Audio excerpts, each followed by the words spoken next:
So, as I said, the plot is simple, right? Constance Chadley, who marries an aristocratic mine owner, Clifford Chadley, who wounded in war, is paralyzed and impotent.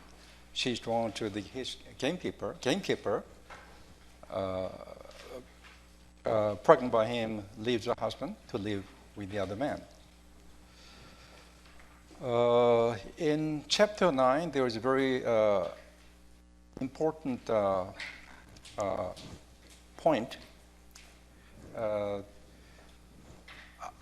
I did not find this chapter because I'm not done with the book, the whole book, but in the introduction I found this book.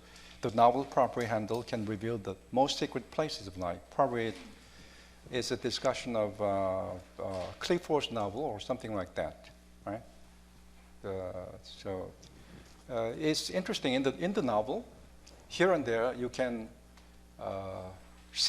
you can encounter a lot of comments made by the narrator, and the narrator is Lawrence. He's talking to the readers directly. Also, it is the revelation of the characters themselves, and it's a wonderful comment. And in the introduction, you'll find Mark Scoro's comment. The result in the third version, there are 3 versions, right? We are reading the final version. The third version is a novel in a solid, substantial social context with a clear, happily developed plot in which the characters function fully and the authors allow them to speak for themselves. In the background of this picture, of this story, black machinery looms cruelly against the darkening sky. In the foreground, hemmed in yet separate, stands a green wood. In the wood, 2 naked human beings stands, meaning the Mr. Chadley and the gamekeeper, right? And at the end of the introduction, Scora quotes this. This is by Yeats. Yeats wrote to Mrs. Shakespeare, and in his letter, Yeats says, these two lovers, the gamekeeper and the employer's wife, each separate from their class by their love and by their fate, are poignant in their loneliness. The coarse language of the one, meaning the gamekeeper's language, except by both, becomes forlorn poetry. Forlorn poetry, uniting their solitudes, something ancient, humble, terrible. Mark Scora adds the adjective triumphant to Yeats' defining the love affair, that is. It is the forlorn poetry that is ancient, humble, terrible, triumphant. Okay, in chapter 1, this is a review. Constance, 23, is a ruddy, country-looking girl with soft brown hair and a sturdy body and slow movements, full of unusual energy. There are 3 versions, and the descriptions of the characters are slightly different, right? But in the third version, this is what Kone is. When she and Clifford Chadley was married in 1917, Clifford, he was 29, was a soldier and is paralyzed forever with the lower half of his body. They came home to Clifford's Rugby Hall court. The Chadleys, 2 brothers and sister, had lived curiously isolated, shut in one another at rugby in spite of their connections. Lawrence has used a lot of this connection, the term connections, a lot of times, connections. A brief history of the Constance's young days with the sister Hilda. They had their tentative love affairs by the time they were 18. There appear the attitudes to sex by the girls, but I think it's the asked by himself, right? The narrator here, Lawrence. Why couldn't the girl be queenly and give the gift of herself? The first experience, love, page 3. But a woman could yield to a man without yielding her inner free self. The fact that poets and talkers about sex did not seem to have taken sufficiently into account, right? The poets and talkers about sex did not seem to have taken sufficiently into account. That is the objective, right? The verb taken that into account. Right? Okay. Chapter 2. Coney and Clifford came to Rugby in 1920. The house they live in is a long, low, old house in brownstone, built in mid-18th century. The scene is set in Rugby village, a village, and near it is a tabernacle. It's described on page 11, 12, and also miner's wife's false amiability, described on page 13. Clifford is fully described on pages 14 and 15, and also the relation between Coney and Clifford. For example, this is very important. This is the key points of the novel. It was as if the whole thing took place in a vacuum. And since the field of life is largely an artificially lighted stage today, the stories are curiously true to modern life, to the modern psychology, that is. So this is what? This is about the whole plan of the novel. Also, this is a comment made to the readers.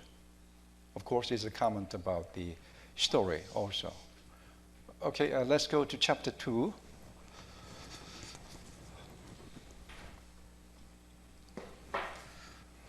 Okay, page 12, page 11, 12.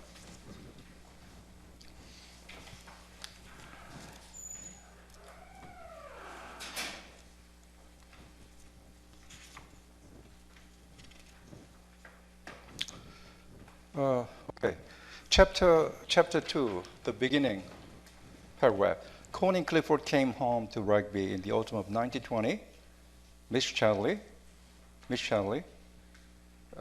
Charlie's sister, still disgusted at the brother's defection, had departed and was living in a little flat in London. Rugby is a long, low old house in brownstone, began about the middle of the 18th century and added on till it was a Warren place without much distinction. It stood on an eminence. Eminence is a prominent place. It's not a abstract noun. Is this kind of word here and there. So, eminence. In another fine old park of oak trees, but alas, one could see in distance the chimney of Tabershall pit with its clouds of steam and smoke, and on the damp, hazy distance of the hill, the low straggle of Tabershall village, a village which began almost at the park gates and trailed in utter hopeless ugliness for a long and gruesome mile. Houses, rows of rust, small, but green, the brick, sharp angles and wool. This is the backdrop of the story. Also the village where they live, right? Coney was accustomed to Kensington or the Scottish Hills on the Sussex Downs. Downs is now a low place, right? But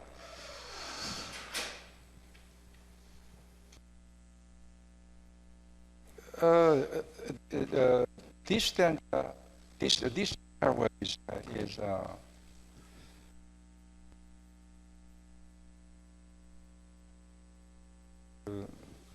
with the stoicism of the young, she took in the utter soulless ugliness of the coal and iron midlands at a glance, but laughed at what was unbelievable and not to be thought about. From the rather dismal rooms at Rugby, she heard the rattle of the springs at the pit. It's interesting. Lawrence uses the onomatopoeia, rattle. In Korea, there are so many words, right? But in English, they lack this kind of words, so they repeat the same verbs or things like that. The rattle, the rattle of the springs of the pit, the puff of the winding engine, the clink of shunting trucks, and the hoarse little whistle of the colliery locomotives. Tavistock Pit Bank was burning, had been burning for years, and it would cost thousands to put it out. So it had to burn. And when the wind was that way, which was often, the house is full of the stench of the sulfurous combustion of the earth is the excrement. It's like in haze. Right? But even on windless days, they always smelt of something on the earth, sulfur, iron, coal, or acid. And even on the Christmas, rose of the smots settled persistently, incredible, like black manna from skies of doom. Like black manna, food given by God or something. Black manna from skies of doom. Okay.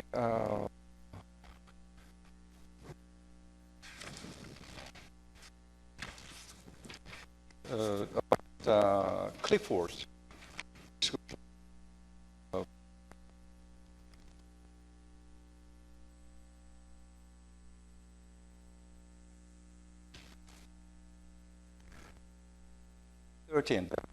Paragraph. It's about the miner's wives, right? Miners. Disturbance. If you are Lady Chapley, puzzled and baffled Connie at first. Extremely, the curious, suspicious, false amiability with which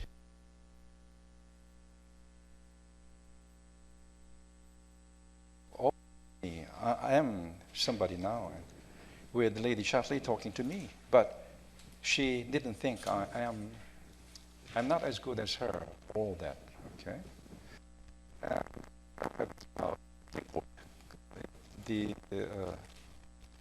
This goes on and on until page 16, I think. Clifford left them alone, and she learned to do the same. He just went by without looking at them. They stared as if she were a walking wax figure. When he had to deal with them, Clifford was rather haughty and contemptuous.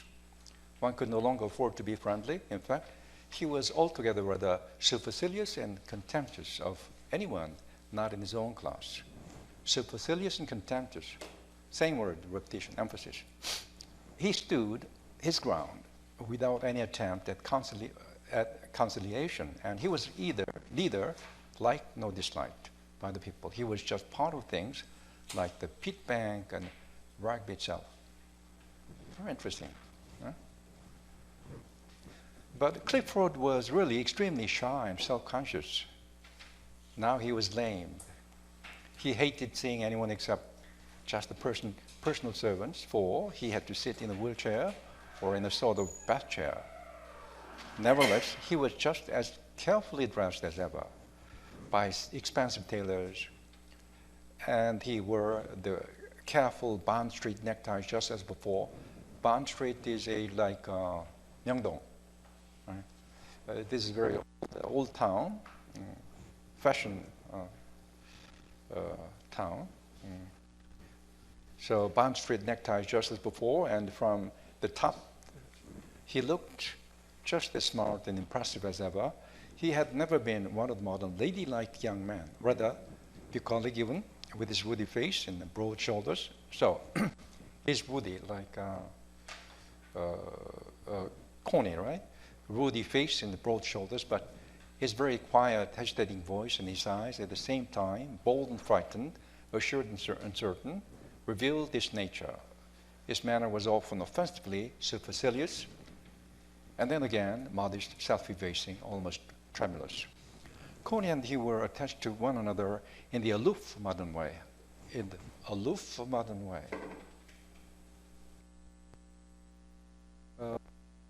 The relation between man and wife these days, particularly in Japan. Are any of you from Japan?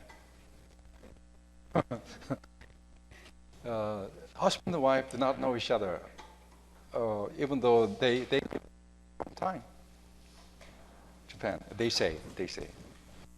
In Korea, the same, all over the world, maybe.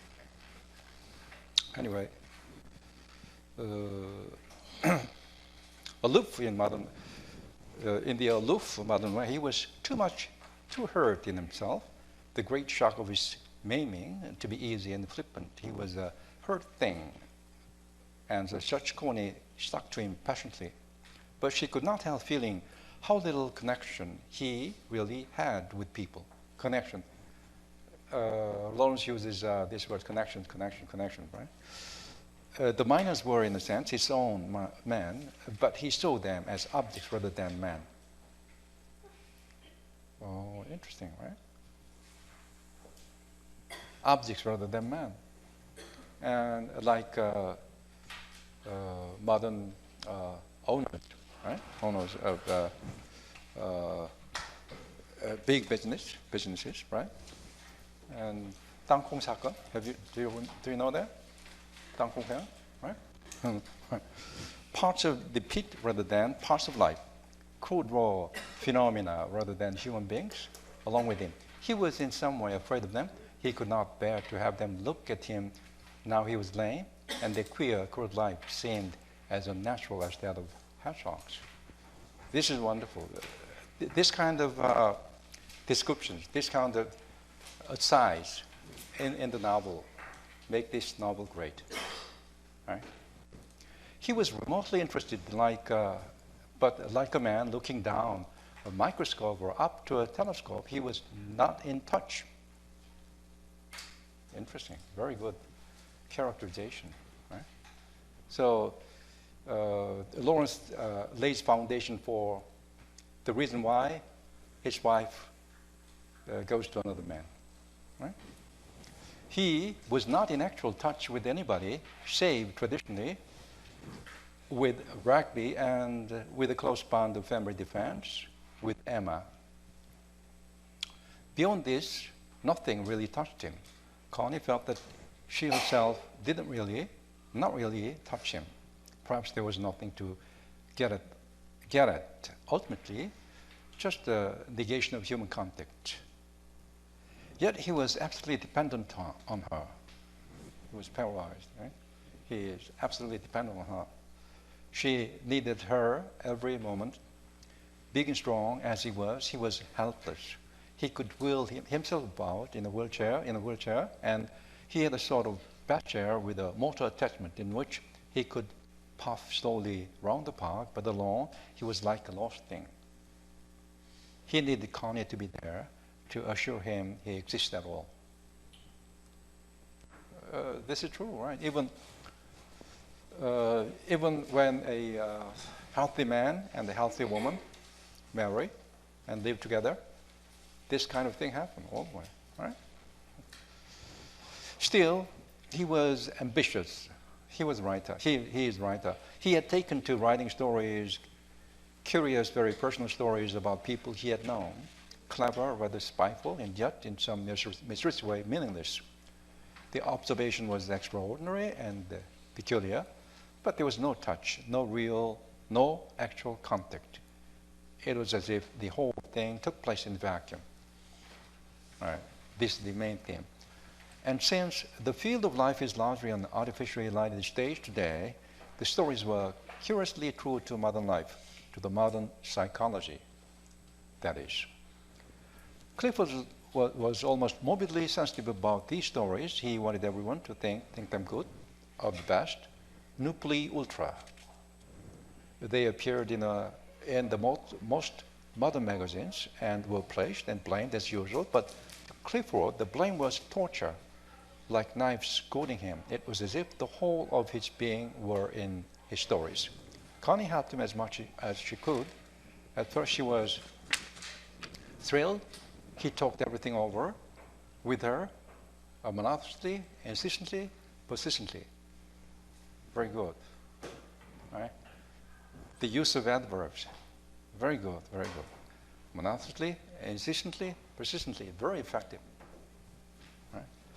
And she had to respond with her all might. It was as if her whole soul and body and sex had to rouse up and pass into these stories of his. This thrilled her and absorbed her. But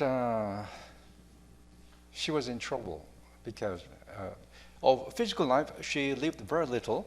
She had to superintend the house, but the housekeeper had served Sir Geoffrey for many years, and the dried-up, elderly, superlatively correct female, she could hardly call her parlor maid or even a woman who waited the table, had been in the house for 40 years. Even the very housemaids were no longer young. It was awful. What could you do with such a place but leave it alone? The last part of the paragraph. And to Coney, it was a methodical anarchy. No warmth of feeling united organically. The house seemed as dreary as a disused street.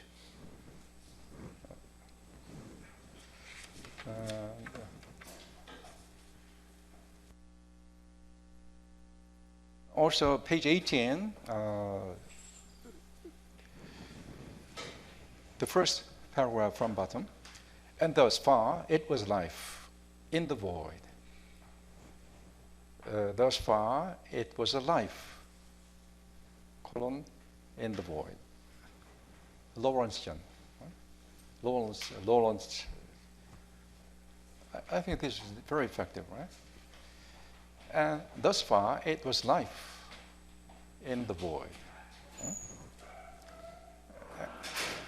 Rugby was there, the servant, but spectral, not really existing. Connie went for walks in the park, and in the woods. They joined the park, enjoy the solitude and the mystery, kick the brown leaves of autumn, and pick the primrose of spring. But it was all a dream. Rather, it was like the simulacrum of reality. The oak leaves were to her like oak leaves seen ruffling in the mirror. She herself was a figure somebody had read about. Picking primroses that were only shadows or memories or words. No substance to her or anything. No touch, no contact. Only this life was Clifford, this endless spinning of webs of yarn, of the minutiae of consciousness. These stories, Sir Malcolm said, there was nothing in, and they wouldn't last. Why should there be anything in them? Why should they last? Sufficient to the day is the evil thereof. Sufficient to the moment is the appearance of reality. What do you think? Impressive, right? And next page, second paragraph. She was hostess to these people, mostly men. She was hostess also to Clifford's occasional aristocratic relations, being a soft-woody, country-looking girl inclined to freckles, with big blue eyes and curling brown hair, soft voice with rather strong female loins. She was considered a little old-fashioned and womanly.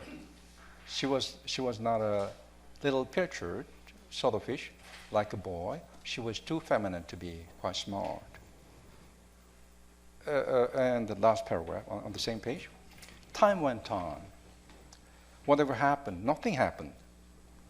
Good. Whatever happened, nothing happened. Right? Because She was so beautifully out of contact. She and Clifford lived in their ideas, in their books. She entertained. There were always people in the house. Time went on, as the clock does. 8:30 instead of 7:30. What does it mean? 8:30 instead of 7:30. In real life, right? You are either late or early, or so in the clock, never late, right? Never early, right? Okay, chapter 3.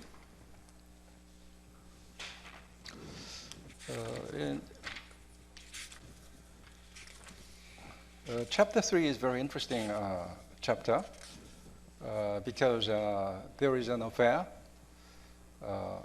Lady Gregory, Lady Chatley, with a young man, a novelist, and the affair is kind of interesting. It's in chapter 3, page 20. Connie was aware, however, of a growing restlessness. Right? She is in her early 20s, and you can guess, right? What had happened? Connie was aware, however, of a growing restlessness out of a disconnection. You need connection. Connection is, of course, an abstract word, right? Spiritual, physical. You need both kinds of connection, but something lacks in it, right? Physically. So this discourse is very interesting.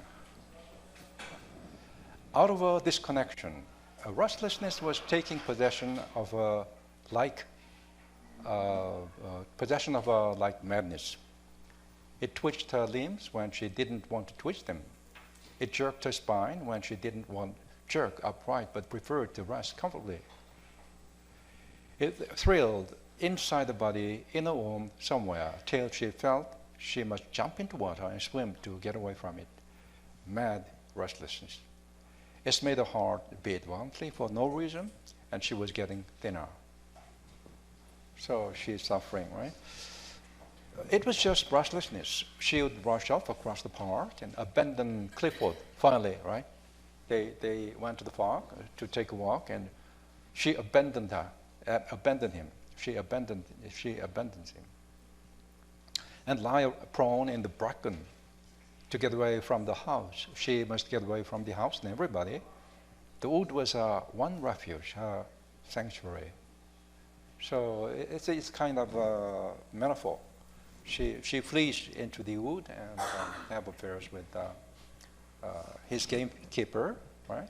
It's an Eden, right? I'll skip one paragraph. Next, vaguely, she knew herself that she was going to pieces in some way. Interesting. The novel began with she came back in pieces, in bits, right? Here again, she was going to pieces. It's a metaphor, right? Pieces. She was going to pieces in some way.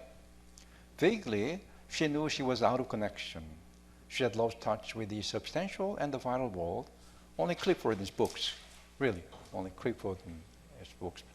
She helps him to the story, right? Which did not exist, which had nothing in them, void to void, void to void. Vaguely she knew, but it was like beating her head against a stone. Her father warned her again, "Why don't you get yourself a bow, Connie? Do you all the good in the world?" So the grown-ups, right, parents are very realistic, right? You can't go alone. Meet a guy, right? That gives you satisfaction and things like that, right? That winter, Michaelis came for a few days.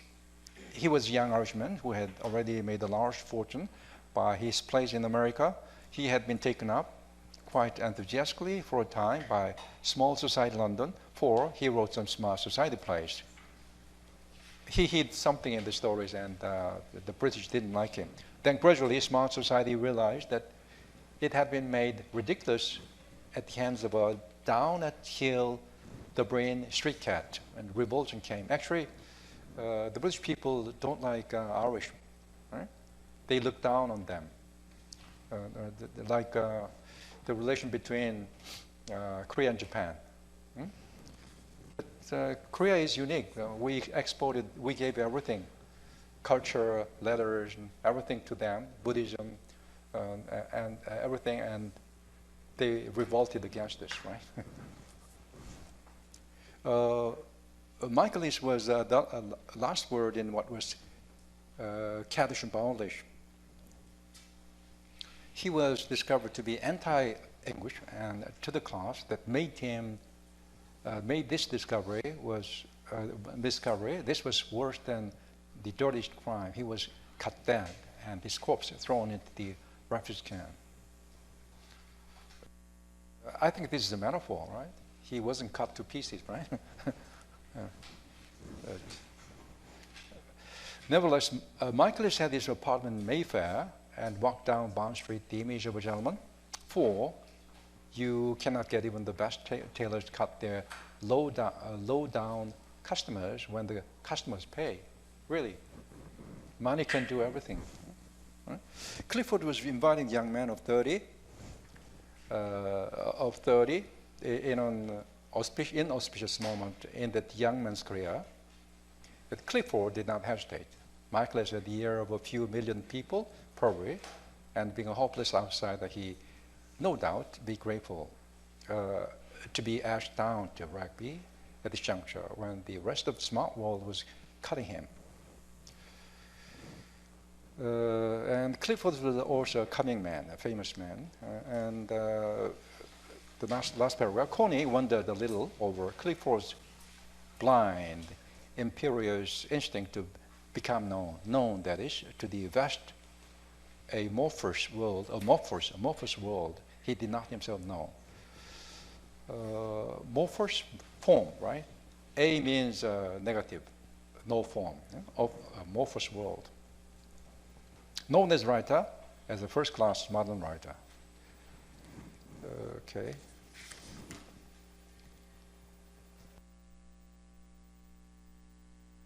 Page 22, second paragraph. Michaelis arrived duly in a very neat car with a chauffeur and a manservant. He was absolutely Bond Street. He was absolutely Myeongdong. But at the sight of him, something in Clifford's country soul recalled he wasn't exactly, not exactly, in fact, he wasn't at all well. I like this, right? Dot, dot, dot, silent, silent, silent, right? So he wasn't exactly, not exactly, in fact, he wasn't at all well. What his appearance intended to imply. To Clifford, this was final enough, yet he was very polite to the man. To the amazing success in him, the beach goddess, as she is called, of success, roamed, snarling, protective, round the half-humble, half-defiant Michaelis heels. They intimidated. He wanted to prostitute.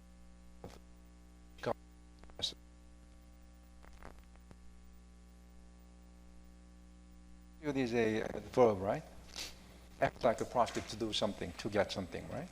Prostitute himself to the bitch goddess, success. Michaelis obviously wasn't an Englishman, in spite of all the tailors, hatters, barbers, booters of the very vast quarter of London. No, he obviously wasn't an Englishman. I like it. The wrong sort of flattish, pale face and bearing, the wrong sort of grievance. Okay. And I like the word, so that he had slightly tail between the legs look. I like the word, the tail between the legs look. Right? I like and last paragraph. There was something about him that Connie liked. He didn't put on airs to himself. He had no illusion about himself. He talked to Clifford sensibly, briefly, practically. I like the adverbs, right? Sensibly, briefly, practically, about all the things Clifford wanted to know. He didn't expand or let himself go. He knew he had been asked down to rugby to be made use of, and like an old, shrewd, almost indifferent businessman or a big businessman, he let himself be asked questions, and he answered with as little waste of feeling as possible. Good. Matter of factly, right? Money, he said, money is a sort of instinct. Okay.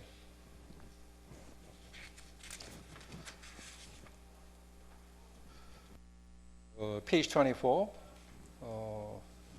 1, 2, 3, 4, 5. Fifth paragraph. He looked at her admiringly. Well, Lady Charlie, somehow it will. I find I can't marry an English woman, not even an Irish woman. Try an American, said Clifford. Oh, American, he laughed a hollow laugh. No, I've asked my man if he will find me a Turk or something weird to the Oriental. Right. And the next paragraph is very,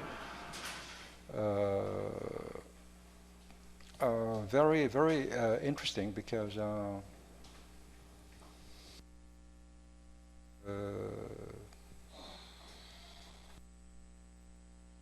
look at it. Coney really wondered at this queer, melancholy specimen of extraordinary success. It was said he had an income of $50,000 from America alone. He gets a lot of money by selling his place. Sometimes he was handsome. Sometimes he looked sideways or downwards, and the light fell on him. He had a silent, enduring beauty of a carved ivory Negro mask, with his rather full eyes, the strong, queerly arched brows, the immobile, impressed mouth, that momentary but revealed immobility, a timelessness which the Buddha aims at, and which Negroes express sometimes, without even aiming at it, something old, acquiescent in the race, eons of acquiescence in race destiny, instead of our individual resistance. And then swimming through in a dark river, Coney felt a sudden strange leap of sympathy for him, leap mingled with compassion, tinged with repulsion, amounting almost to love. This is the beginning of her love, right? The outsider, and they called him a bounder. How much more boundarian, assertive Clifford looked, how much stupider. So he begins to compare her husband and this young man. So the trouble begins, right? And also on page 25, the second from the bottom, the second paragraph, you see the name of Renoir and Cézanne. Lawrence was a painter, and actually Cézanne was now regarded as one of the greatest painters at the time. Right? People hardly paid any attention to him, but Lawrence did. Right? So, and Coney had a room upstairs, and her husband never been in the room, and she invites him in his room, in a room. So, second paragraph from bottom on page 25. Coney had a sitting room on the third floor, at the top floor of the central portion of the house. Clifford's rooms were on the ground floor, of course. Michaelis was flattered by being asked up to Lady Charlie's own parlor. He followed blindly after the servant. He never noticed things or had contact with the surroundings. In a row, he did glance vaguely round at the fine German reproduction of Renoir and Cézanne. It's very pleasant up here, he said, with his queer smile, as if it hurt him to smile, showing his teeth. You are wise to get up to the top. Yes, I think so, she said. Her room was the only gay modern one in the house, the only spot in rugby where her personality was at all revealed. Clifford had never seen it, and she asked very few people up.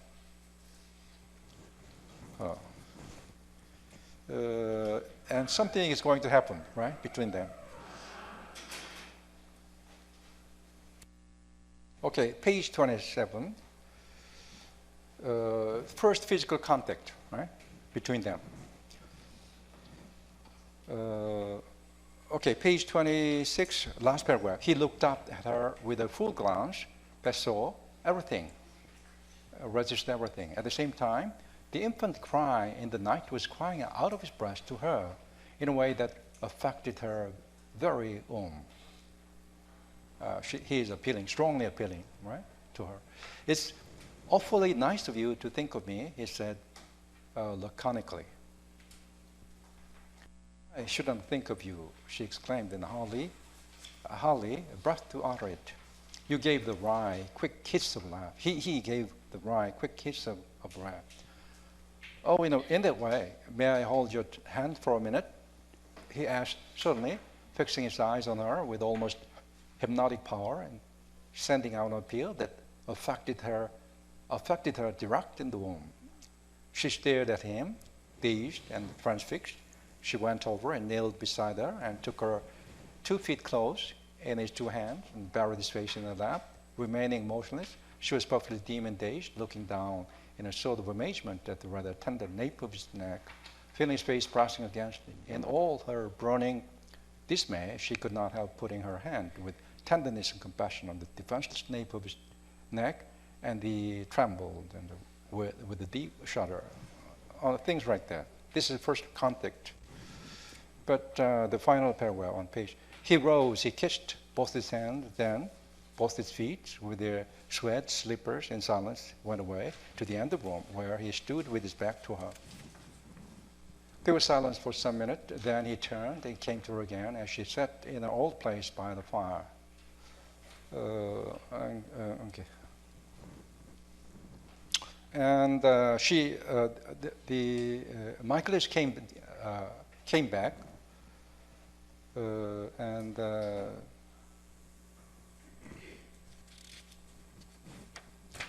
he appears with a bunch of flowers on page 29, the last paragraph, the second from bottom. The queer thing was he didn't. He came back towards tea time with a large handful of violets and lilies and the same hangdog expression. Connie wondered sometimes if it were a sort of mask to disarm opposition because it was almost too fixed. Was it really such a sad dog? His sad dog sort of extinguished self persisted. All the evening, though, through it, Clifford felt the inner effrontly. Connie didn't feel it. So there's difference, right? Instinct, right? Effrontery, perhaps because it was not directed against women. Man, that indestructible inward effrontly in the meager fellow was what made man so down on Michaelis. His very presence was an affront to a man of society, cloak it as he might in an assumed good manner. Connie was in love with him, but she managed to sit with him broadly and let the man talk and not give himself away.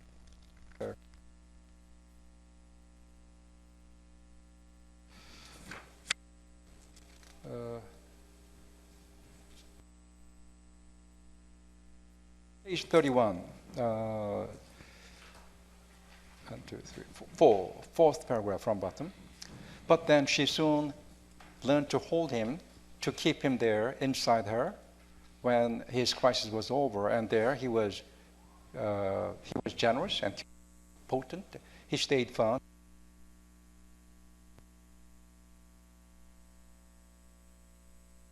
So actually, Michael is not a very strong person, but physically, but Anyway.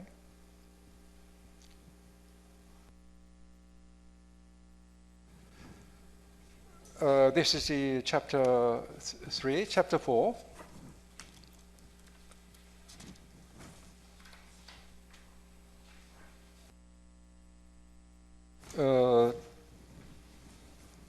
Second paragraph is interesting because on page 33, the world is supposed to be full of possibilities, but they narrow down to pretty few and most personal experience.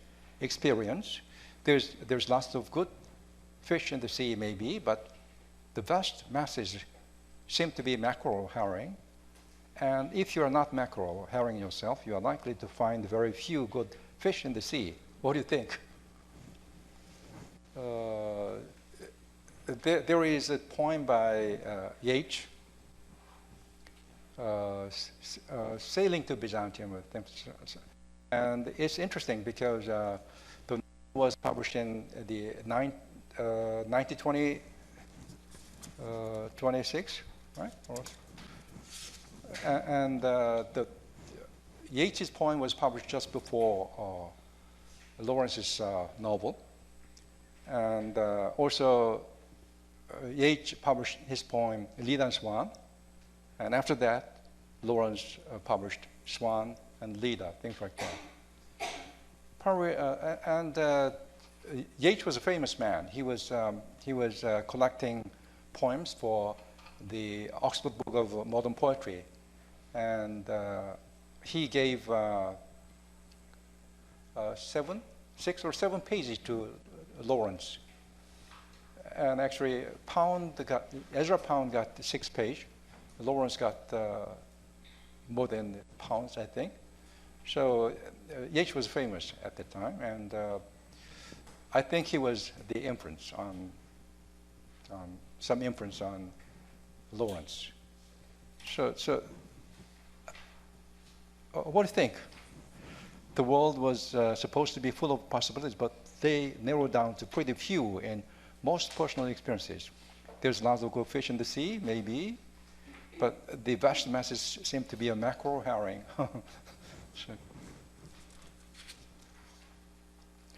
And chapter 4 is very interesting because in this chapter, man, various different kinds of men express themselves about sex, and it's interesting. And on page 33, last paragraph, there was Charles May, an Irishman who wrote astrophysics, right? There was Hammond, another writer. All were about the same age as Clifford, the young intellectuals of the day. They all believed in the life of the mind. What you did, apart from that, was your private affair and didn't much matter. No one thinks of inquiring of another person at what hour he retires to the private. It's interesting to anyone but the person concerned. I'll skip one paragraph, third paragraph. The whole point about the sexual problem, said Hammond, who was a tall, thin fellow with a wife and 2 children, but much more closely connected with the typewriter. Interesting, right? He has an affair. Old man, closet, toilet. So why should we want to follow him into bed with a woman? And therein lies the problem. If we took no more notice of the one thing than the other, there would be no problem. It's all utterly senseless and pointless, a matter of misplaced curiosity. Quite, Hammond, quite. But this is what Hammond said, right? The writer said. But if someone starts making love to Julia, you begin to simmer, and if it goes on, you are soon at boiling point. Julia was Hammond's wife. Why exactly? So I should be, if I began to urinate in a corner of my drawing room, there's a place for all these things. You mean you wouldn't mind if you made love to Julia in some discreet alcove? Charlie May was slightly hysterical, for he had flirted a very little with Julia, and Hammond had cut up very lovely. Of course, I should mind. Sex is a private thing between me and Julia, and of course, I should mind anyone. As a matter of fact, said the lean, freckled Tommy Dukes, the brigadier general, who looked much more Irish than May, who was pale and rather fat. As a matter of fact, Hammond, you have a strong property instinct. Property instinct. Woman is property, husband is property, and strong will to self-assertion. And you want success. Since I've been in the army indefinitely, I got out of the way of the world, and now I see how inordinately strong the craving for self-assertion and success is in man. It is enormously overdeveloped. In all our individuality has run that way. And of course, man, like you, think you'll get through better with a woman's backing. That's why you are so jealous. Next paragraph. Hammond looked rather piqued. He was rather proud of the integrity of his mind and of his not being a time server. Nonetheless, he did want success. Okay, May, the next paragraph. It's quite true. You can't live without cash, said May. You've got to have a certain amount of it to be able to live and get along, even to be free to think. You must have a certain amount of money or your stomach stops you. But it seems to me you might leave the labels off sex. We are free to talk to anyone, so why shouldn't we be free to make love to any woman who inclines us that way? There speaks the lascivious Celt, said Clifford. Lascivious? Well, why not? I can't see I do a woman any more harm by sleeping with her than by dancing with her, or even talking to her about the weather. It's just an interchange of sensations instead of ideas. So, why not? What do you think? Sensations is like dance. Be promiscuous as the rabbits, said Hammond. Why not? What's wrong with rabbits? Are there any worse than a neurotic, revolutionary humanity full of nervous hate? But we are not rabbits, even so, said Hammond. Precisely, I have my mind. I have certain calculation to make in certain astronomical matters that concern me almost more than life or death. Sometimes indigestion interferes with me. Hunger would interfere with me digestly. In the same way, stop sex interferes with me. What then? So I should have thought sexual indigestion with software, too much sex, right? Which would have interfered with you more seriously, said Hammond, satirically. Not it. I don't overrate myself. I don't overfuck myself. Okay. Okay.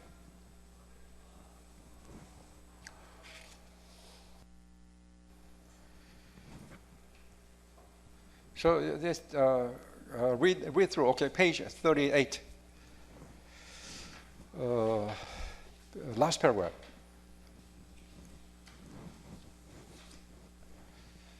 Silence fell. The foreman smoked, and Connie sat there and put another stitch in her sewing.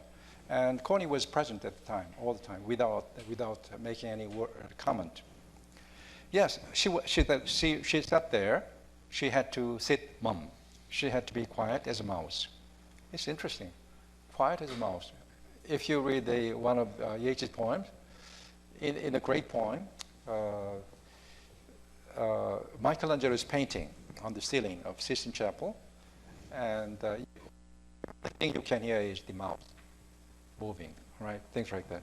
So she had to be quiet as a mouse, not to interfere with the immensely important speculation of these highly mental gentlemen.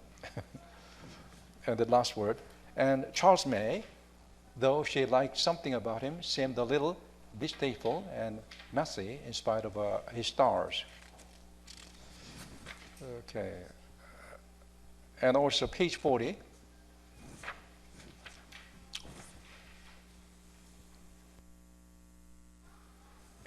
Okay, page 39, the last paragraph, 39. There was a gorgeous talk on Sunday evening when the conversation drifted again to love. Blessed be the tie that binds our hearts in kindred something or other, said Tommy Dukes. So connection, she is talking about connection, tie, right? I'd like to know what the tie is. The tie that binds us just now is mental friction on one another. And apart from that, there's damned little tie. We bust apart, say spiteful things to one another, like all the other damned intellects in the world. Damned everybody, as far as that goes, for they all do it. Else, we bust apart, cover up the spiteful things we feel against one another by saying false sugaries. How true, right? All the times we say sugaries, false sugaries. Without it, without them, what happens? You were in trouble, right? You have to say false sugars, right? All the time. Quite sad, right? It is a curious thing that the mental life seems to flourish with its roots in spite, ineffable, fathomless. What is democracy? Democracy is to be free to say these things. Right? Bye. Always has been so. Look at Socrates in Plato and his bunch around him. The sheer spite of all, the sheer spite of it all sheer joy in pulling somebody else to bits. Pythagoras or whoever it was, or Alcibiades and all the other little disciple dogs joining in the fray. I must say, it makes one prefer Buddha. So, I like Buddha, right? He is silent. Quietly sitting under a bow tree or Jesus, telling the disciples little Sunday stories peacefully, without any mental fireworks. Oh, there's something wrong with the mental life radically. It's rooted in spite and envy and spite. You shall know the tree by its fruit. This is what Tommy Dukes said. Tommy Dukes. And on page 41, the second from bottom, I wasn't talking about knowledge, I was talking about mental life, laughed Dukes. Real knowledge comes out of the whole corpus of the consciousness, out of your belly, out of your penis, as much as out of your brain and mind. The mind can only analyze and rationalize, set the mind, and the reason to cock it over the rest. And all they can do is criticize and make a deadness. It is vastly important, by my God. The world needs criticizing death. Therefore, let's leave the mental life and glory in our spite and strip the rotten old shell. But, mind you, it's like this. While you live your life, you are in some way an organic whole with all life. But once you start the mental life, you pluck the apple. You pluck the apple. You've severed the connection between the apple and the tree. The organic connection. And if you've got nothing in your life but the mental life, then yourself are a plucked apple. So what is he talking about? Lawrence is talking about the tree and the apples, the physical and the spiritual. Right? He's talking about what is going to happen in this story. Right? So you've fallen off the tree, and then it's a logical necessity to be spiteful, just as it's a natural necessity for plucked apple to go bad. Lord made big eyes. It was all stuff to him. Connie sickly laughed to herself. It's interesting. Connie sickly laughed to herself. What do you think? Well then, you're all plucked apples, said Hammond, rather acidly and petulantly. And same page from bottom, 1, 2, 3, 4. fourth paragraph. Then the individual, especially the personal man, is bourgeois. So he must be suppressed. You must submerge yourself in the great thing, the Soviet social thing. Even an organism is a bourgeois, so the ideal must be mechanical. The only thing that is unit, non-organic, composed of many different and equally essential parts, is the machine. Each man, a machine part, the driving force of machine, hate of the bourgeois. That to me is Bolshevism, definition of Bolshevism, right? So at the time, Bolshevism was kind of in fashion, and if you talk about it, if you're an intellectual, you have to talk about it. So Lawrence talked about it. Huh?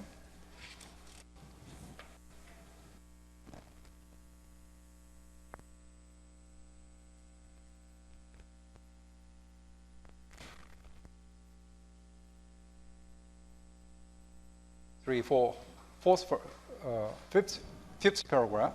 Tommy Dukes roared with laughter. You angel boy. If only I had. No, my heart is numb as a potato. My penis droops and never lifts its head up. I dare rather clean off and say shit in front of my mother or my aunt. They are real ladies, mind you, and I'm not really intelligent. I'm only a mental lifer. It would be wonderful to be intelligent. Then one would be alive in all the parts mentioned and unmentionable. The penis rouses its hand and says, "How do you do?" to any really intelligent person. Unwar said he painted these pictures with his penis. He did too, lovely pictures. What do you think?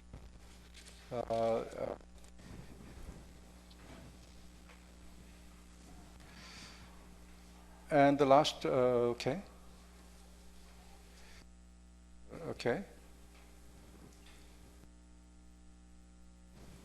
Page 44, last sentence. I can be quite happy talking to women, but it's all pure, hopelessly pure. Hopelessly pure. What do you say, Hildebrand, my chicken?